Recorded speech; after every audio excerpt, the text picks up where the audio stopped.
رب اشرح لي صدري ويسر لي أمري واحلل عقدة من لساني يفقه قولي ربي زدني علما ربي يسر ولا توسر وتمم بالخير۔ معزز ناظرین، السلام علیکم ورحمۃ اللہ وبرکاتہ۔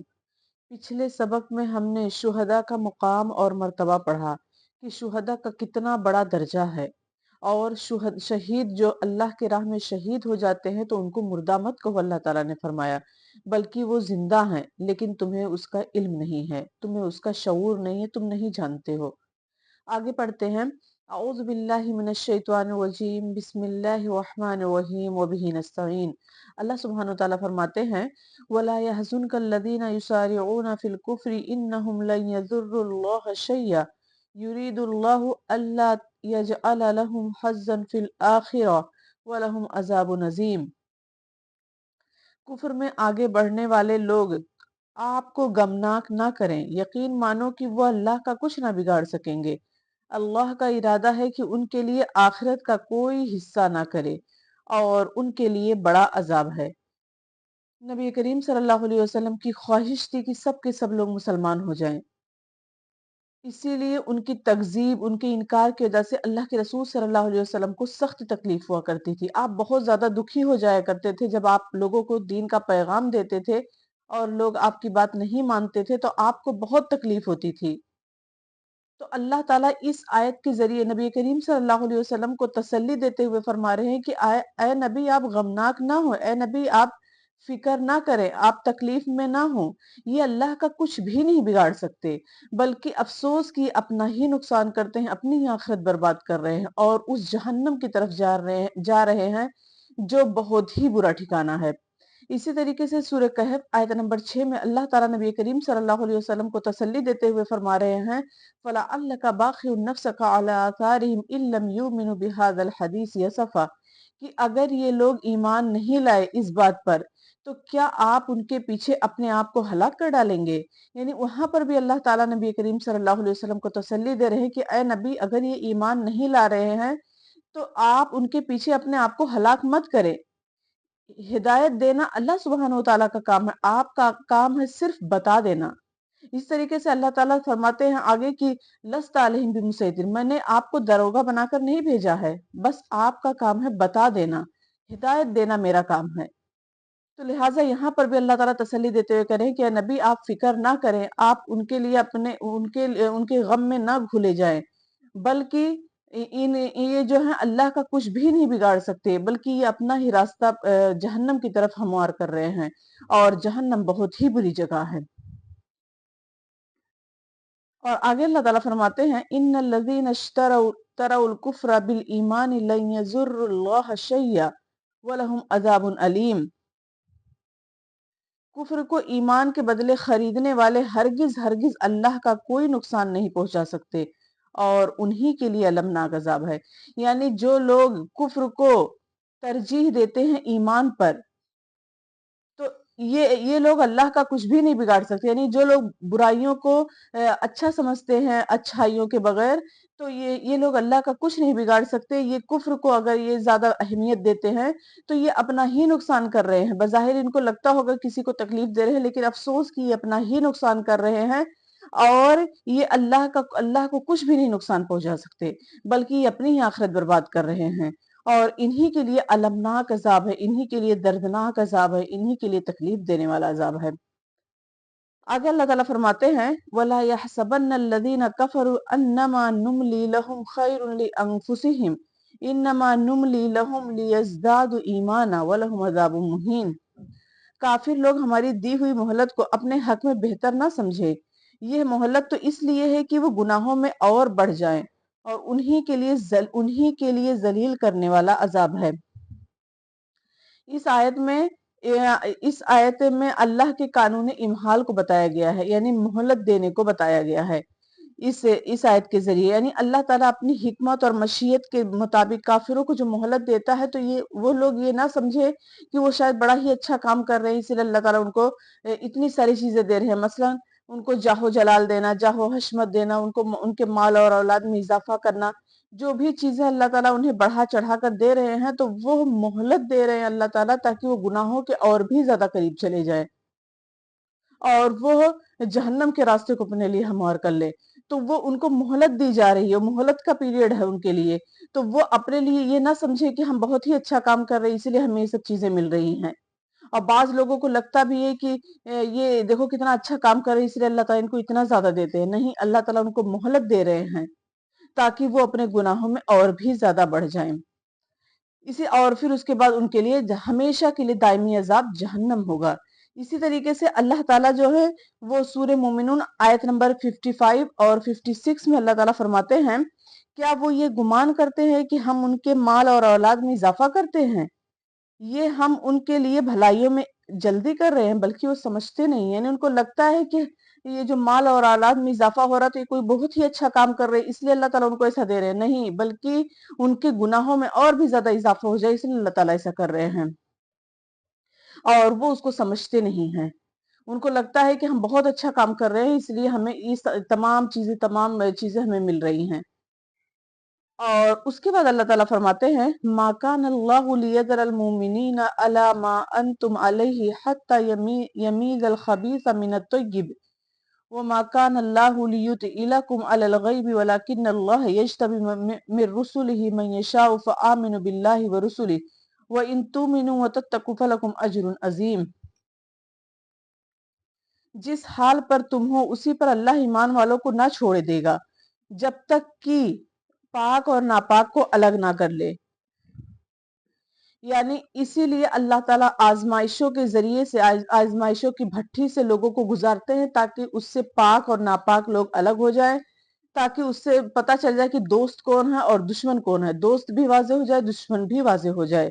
مومن صابر اور منافق کے الگ ہو جائیں، یعنی مومن بھی الگ ہو جائے، منافق بھی الگ ہو جائیں۔ اسی لیے جنگ احد میں اللہ تعالیٰ نے اہل ایمان کو آزمایا جس سے اس میں اہل ایمان کے صبر و ثبات کا اظہار ہو گیا اور منافقین کا پردہ فاش ہو گیا، جو وہ نفاق کا لبادہ اوڑھے ہوئے تھے، تو ان کا وہ وہاں پر وہ بے نقاب ہو گیا اور پتہ چل گیا کہ کون مومن ہے اور کون منافق ہے جنگ احد میں۔ اور نہ اللہ ایسا ہے کہ تمہیں غیب سے آگاہ کر دے، یعنی اگر اللہ تعالیٰ اس طرح سے آزمائش کے ذریعے سے لوگوں کے حالات اور ان کے ظاہر اور باطن کو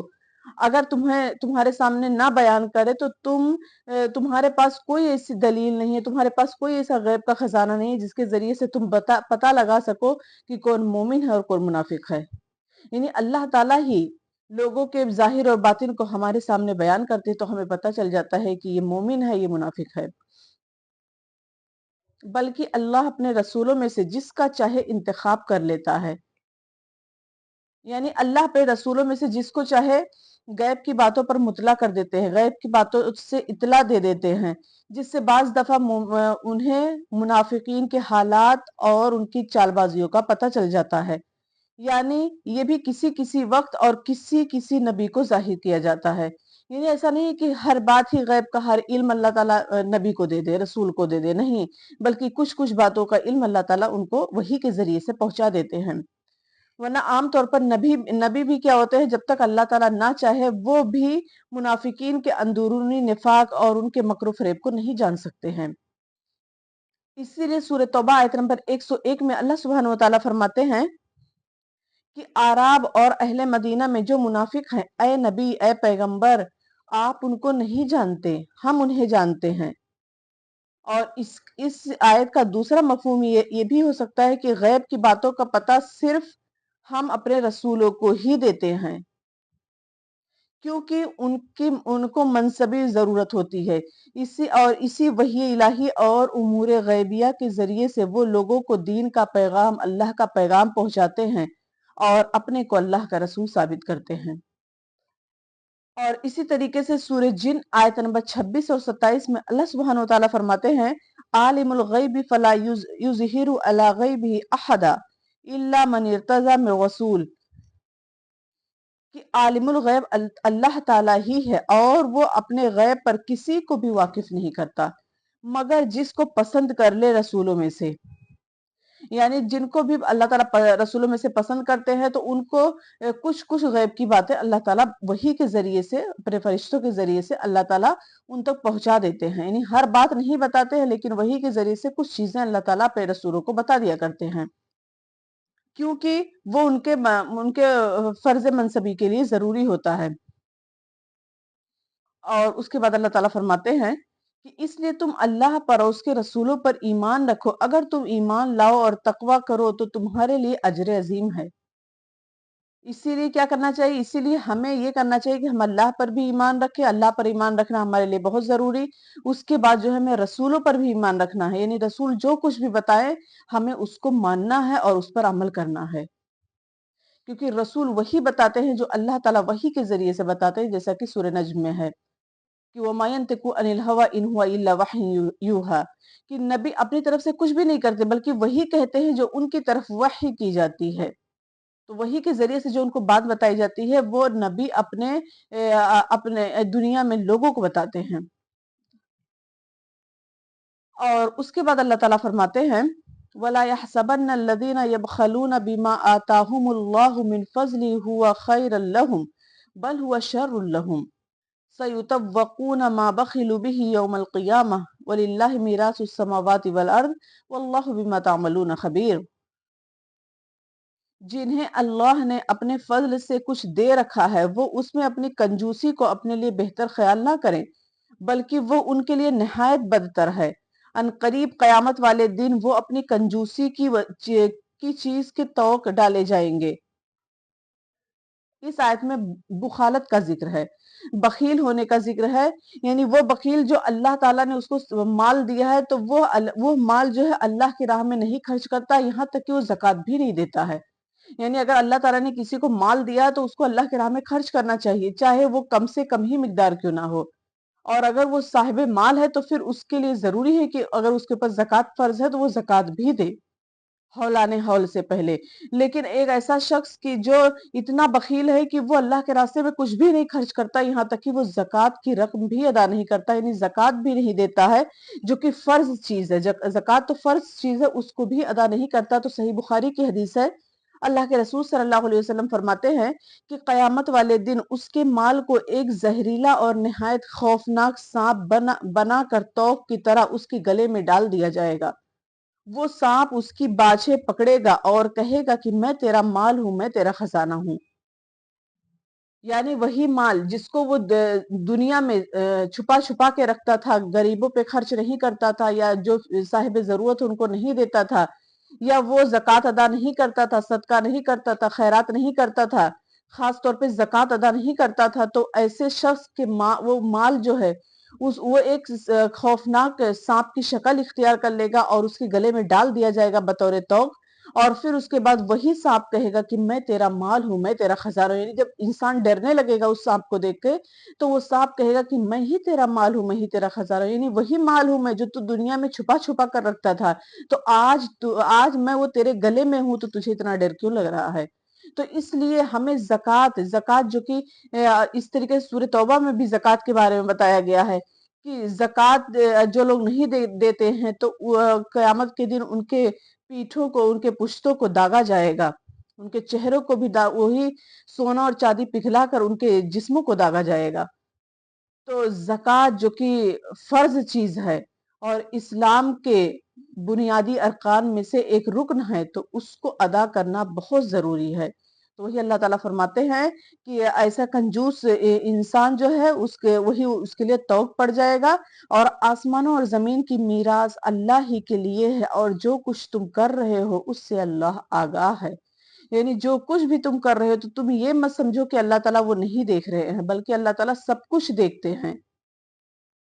اور اللہ تعالیٰ کی نظر میں اللہ تعالیٰ ہر ایک چیز کو اپنی نظر میں رکھے ہوئے ہیں، اللہ تعالیٰ ہر ایک چیز کو دیکھتے ہیں، اور اس کے لیے اللہ سبحانہ وتعالیٰ نے اپنے 2 فرشتوں کو بھی ہر وقت ہمارے اوپر مقرر کر رکھا ہے۔ وہ ہماری ہر نقل و حرکت کو لکھتے رہتے ہیں۔ یہ جو کرامن کاتبین ہمارے دونوں کاندھوں پہ بیٹھے ہوئے ہیں، ان کا کام ہی ہے کہ وہ اچھائی و برائی لکھے، تو وہ ہر وقت ہماری ایک ایک ایکٹیویٹی کو، ایک ایک نقل و حرکت کو وہ لکھتے ہی رہتے ہیں۔ آخر میں اللہ تعالیٰ سے دعا ہے کہ اللہ تعالیٰ ہمیں نیک عمل کرنے کی توفیق عطا کرے، ہمیں زکوٰۃ صحیح طریقے سے ادا کرنے کی توفیق عطا کرے، ہمیں اللہ کے راستے میں زیادہ سے زیادہ خرچ کرنے والا بنائے، آمین۔ وآخر دعوانا ان الحمد للہ رب العالمین۔ السلام علیکم ورحمۃ اللہ وبرکاتہ۔